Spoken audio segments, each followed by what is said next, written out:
બ્રિટનની અંદર એક એવો નિયમ છે કે બ્રિટનની રાજગાદી આપવી કોને, એના માટેનું એક બંધારણ છે, એક નિયમ છે.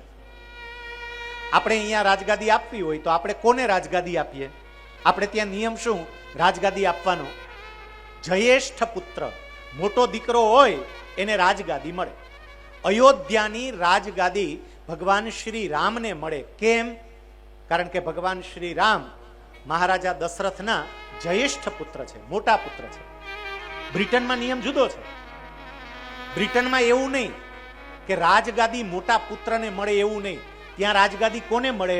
બ્રિટનનું બંધારણ છે કે રાજાના મોટા પુત્રને, મોટા સંતાનને, પુત્રને નહીં, રાજાના મોટા સંતાનને રાજગાદી મળે. આપણે અહીંયા પુત્રને મળે, બ્રિટનમાં પેલા સંતાનને રાજગાદી મળે. એનો મતલબ શું થયો? માની લો કે પહેલું સંતાન દીકરી છે, તો કે રાજગાદી દીકરીને મળે. પ્રિન્સ એડવર્ડ બ્રિટનના રાજા હતા. એમને ત્યાં પ્રથમ સંતાન તરીકે એક દીકરીનો જન્મ થયો અને એ દીકરીનું નામ હતું વિક્ટોરિયા.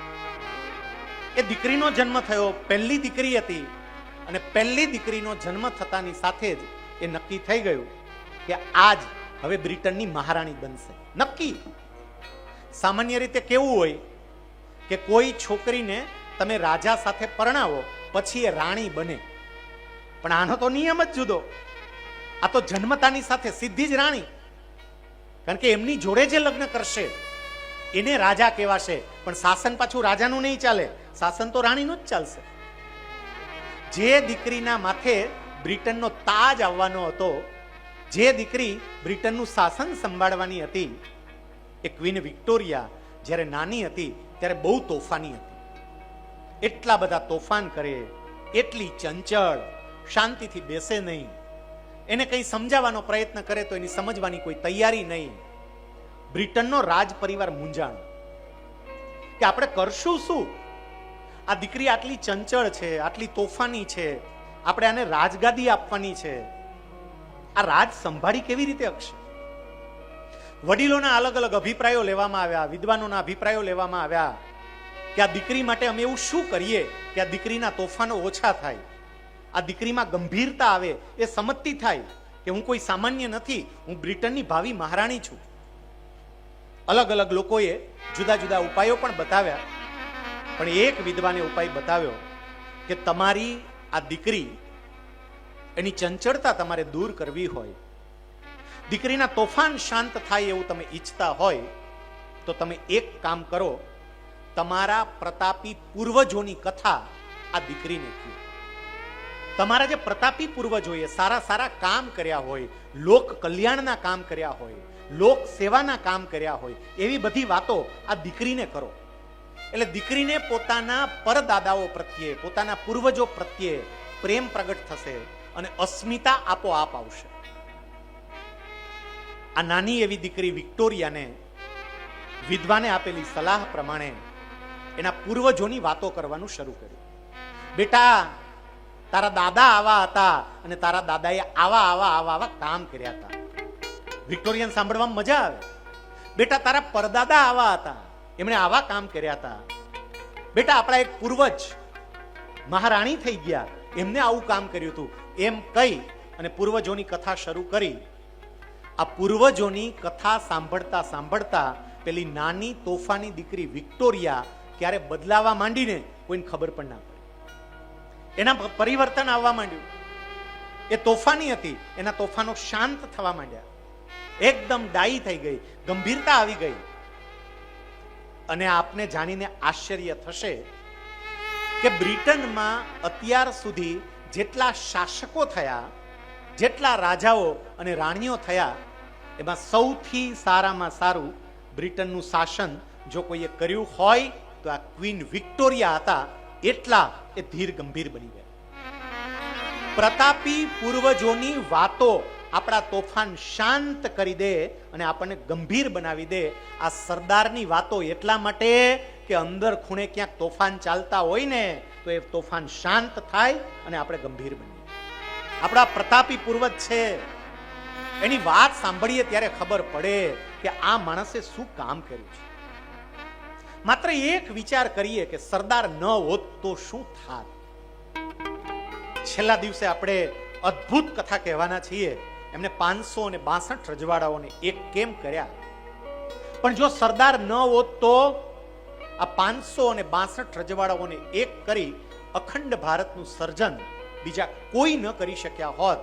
અને તો પરિસ્થિતિ એવી થઈ હોત કે અહીંયા કાળા તળાવમાં મારે કથા કરવા આવવાનું થાય તો રાજકોટથી કાળા તળાવ પહોંચું ને હું ગણતો આવતો હતો. રાજકોટથી કાળા તળાવ સુધી પહોંચતા પહોંચતા મારે અલગ અલગ 9 દેશમાંથી પસાર થવું પડે. અલગ અલગ 9 દેશ અહીંયા પહોંચતા પહોંચતા 9 વિઝા લેવા પડે દેશના.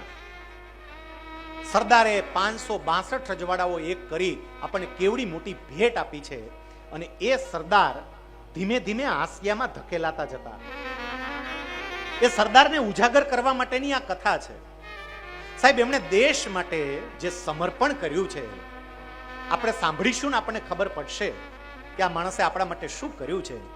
પણ આપણે એને સાવ ભૂલી ગયા એમ નહીં, ભૂલાવડાવી દેવામાં આવ્યા આયોજન પૂર્વક. સરદાર સાહેબ 1950માં અવસાન પામ્યા. 15મી ડિસેમ્બર 1950. 1954માં આપણી આઝાદી માટે જેમણે લડત લડેલી એવા મૌલાના આઝાદનું પણ અવસાન થયું. સરદારને ભૂલાવા માટેના પ્રયત્નો થોડા યાદ કરાવું છું, સમજજો. મૌલાના આઝાદનું અવસાન થયું. મૌલાના આઝાદે દેશને આઝાદ કરવાની ચળવળમાં બહુ મહત્વનું યોગદાન આપ્યું હતું. એ સરદાર સાહેબની સાથે રહ્યા હતા. 1954માં જ્યારે મૌલાના આઝાદનું અવસાન થયું ત્યારે ભારતના સંસદ ભવનમાં તમામ સંસદ સભ્યોની સામે એક પ્રસ્તાવ મૂકવામાં આવ્યો. એવું કહેવામાં આવ્યું કે મૌલાના આઝાદ એમણે દેશ માટે યોગદાન આપ્યું હતું, એટલે આપણા સંસદ ભવનના સેન્ટ્રલ હોલમાં મૌલાના આઝાદનું એક તૈલી ચિત્ર મૂકવું જોઈએ. એક ચિત્ર મૂકીએ, આપણને તમામ સંસદ સભ્યોને કાયમ યાદ આવે મૌલાના આઝાદને જોઈએ ત્યારે કે આ માણસે દેશ માટે કેવું બલિદાન આપ્યું. એને મંજૂરી આપવામાં આવી. જ્યારે આ ઘટના ઘટી એ વખતે ગ્વાલિયરના મહારાજા સિંધિયાજી એમનું ધ્યાન ગયું. એમને આંચકો લાગ્યો કે આપણે મૌલાના આઝાદનું ચિત્ર મૂકવાની વાત કરીએ છીએ, મૌલાના આઝાદનું ચિત્ર મૂકવું પણ જોઈએ. પણ જેમણે 562 રજવાડાઓ એક કરી અખંડ ભારતનું સર્જન કર્યું એવા સરદાર વલ્લભભાઈ પટેલ ગયા, એને 4 વર્ષ થઈ ગયા અને હજુય સરદાર સાહેબનું ચિત્ર તો અહીંયા મુકાયું નથી. તમે વિચાર તો કરો, એ માણસના ગયા પછી 4 વર્ષ જતા રહ્યા, મૌલાના આઝાદનું ચિત્ર મૂકવાની વાત ચાલે છે પણ સરદાર કોઈને યાદ નથી આવતા. અને ગ્વાલિયરના મહારાજા સિંધિયાજી એ વખતે ભારતના રાષ્ટ્રપતિ ડોક્ટર રાજેન્દ્ર પ્રસાદને મળે છે. અને રાજેન્દ્ર પ્રસાદને મળીને એવું કહ્યું કે રાજેન્દ્ર બાબુ, આપણે બધા કેવા નગુણા છીએ. જે માણસે આ દેશ માટે પોતાનું તન મન ધન બધું જ સમર્પિત કરી દીધું અને એ માણસની વિદાય સાથે આપણે એને ભૂલી ગયા. આપણા સંસદમાં આપણે એનું એક ચિત્ર નથી મૂકી શકતા. રાજેન્દ્ર પ્રસાદે કહ્યું કે તમારી વાત સાચી છે સિંધિયાજી, મુકાવવું જ જોઈએ. સિંધિયાજી એ વખતે એવું કહે છે કે મૌલાના આઝાદનું ચિત્ર મૂકો, એની સાથે સાથે સરદારનું ચિત્ર પણ મૂકો. અને આ દેશની સરકાર જો સરદારનું ચિત્ર મૂકવા માટે ફંડ ન આપી શકતી હોય તો હું મારા અંગત પૈસા આપીશ, પણ સરદારનું ચિત્ર ભારતના સંસદના સેન્ટ્રલ હોલની અંદર મુકાવવું જોઈએ. સિંધિયાજીએ એના માટેની વ્યવસ્થા કરાવી, સંસદની મંજૂરી લેવડાવી. ત્યાં સરદાર સાહેબનું ચિત્ર મુકાયું. અને સરદાર સાહેબનું ચિત્ર મુકાયું ને ત્યારે આ ગ્વાલિયરના મહારાજા સિંધિયાજી એ સરદાર સાહેબને અંજલિ આપે છે. જરા વિચારજો, આ એવા રાજવી છે કે જેની પાસેથી સરદાર પટેલે રાજ લીધું છે.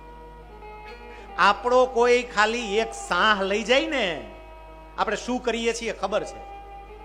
હગ્ગો ભાઈ હોય સાહેબ, હગ્ગો ભાઈ એક સાહ લઈ જાય ને તોય ધડબડાટી બોલી જાય છે. અને મોટા ભાગના ખેડૂતો જ બેઠા છે. આપણા ખેતર માટે કે ખેતરની જમીન સુધારવા માટે આપણે જેટલા પ્રયત્નો કરીએ ને એના કરતા શેઢો હરખો કરવામાં વધારે પ્રયત્ન કરે. બોલો, શેઢામાં જ ખણખોઈત કર્યા કરે. ગ્વાલિયરના મહારાજા રાજ સમર્પિત કર્યું છે, પોતાની સત્તા ગઈ છે, સરદાર સાહેબને એમને રાજ સમર્પિત કર્યું અને એ જ સરદાર સાહેબનું તૈલી ચિત્ર મુકાવે. અને તૈલી ચિત્ર મુકાવે એટલું નહીં, જ્યારે સરદાર સાહેબના એ તૈલી ચિત્રનું અનાવરણ થયું. આજે તમારા ગામની અંદર સરદાર સાહેબની મૂર્તિનું અનાવરણ થયું. એ જ રીતે 1954માં ભારતના સંસદ ભવનમાં સેન્ટ્રલ હોલમાં સરદાર સાહેબના તૈલી ચિત્રનું અનાવરણ થયું અને મહારાજા સિંધિયાજી એને અંજલિ આપતા એવું કહે છે. આ શબ્દો સાંભળજો, મહારાજા સિંધિયાજીના શબ્દો છે. એને અંજલિ આપતા એવું કહે છે, આ એ સરદાર છે જેને એક સમયે હું નફરત કરતો હતો. મહારાજા સિંધિયા એવું કહે છે, નફરત કરતો તો આને હું. બીજું વાક્ય બોલે છે, આ એ સરદાર છે જેને એક સમયે હું સમજતો થયો અને આ એ સરદાર છે જેને અત્યારે હું ભરપૂર પ્રેમ કરું છું. નફરતને પ્રેમમાં બદલી દે ને એ સરદાર.